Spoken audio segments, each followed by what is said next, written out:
Hey friends, today we are going to study doctrine of severability. मतलब कि अगर कोई प्रोविज़न है हमारा या कोई एक्ट है हमारा जिसमें सपोज़ प्रोविज़न्स हैं और उसके पार्ट्स हैं, तो उसका जो पार्ट ऑफेंडिंग होगा तो वही पार्ट उसको हटा दिया जाएगा। ये नहीं कि पूरे एक्ट को हटा दिया जाएगा, सिर्फ वही पार्ट हटा दिया जाएगा और उसी पार्ट को सिर्फ नल या वॉइड हम कह सकते हैं या अनकॉन्स्टिट्यूशन। ओके, सपोज़ कि हमारा कोई एक्ट है, उसमें 6 पार्ट्स हैं और 4th पार्ट जो है वो अनकॉन्स्टिट्यूशनल है, या हम उसे कह सकते हैं कि वो क्लैश कर रहा है फंडामेंटल राइट से।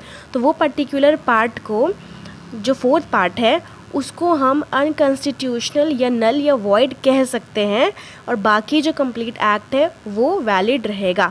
वो कंप्लीट एक्ट को हम वॉइड या नल नहीं कह सकते, सिर्फ उस पार्ट को ही नल या वॉइड कह सकते हैं। समझ रहे हैं? तो कुछ एक्सेप्शंस भी हैं यहाँ पे।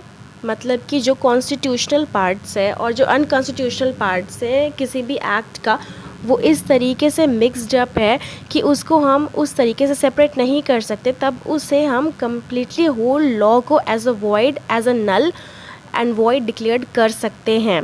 नेक्स्ट है कि अगर वैलिड और इनवैलिड पार्ट जो है, अगर कोई सिंगल स्कीम का या किसी पार्ट का ही पार्ट है तो उसको कम्प्लीटली इनवैलिड डिक्लेयर्ड कर देंगे।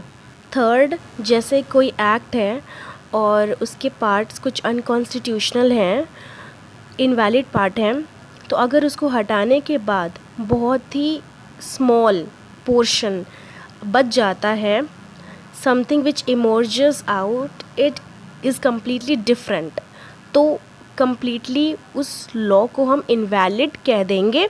एक केस भी है, AK गोपालन वर्सेस स्टेट ऑफ मद्रास। इस केस में क्या हुआ था कि सेक्शन 14 को चैलेंज किया गया था।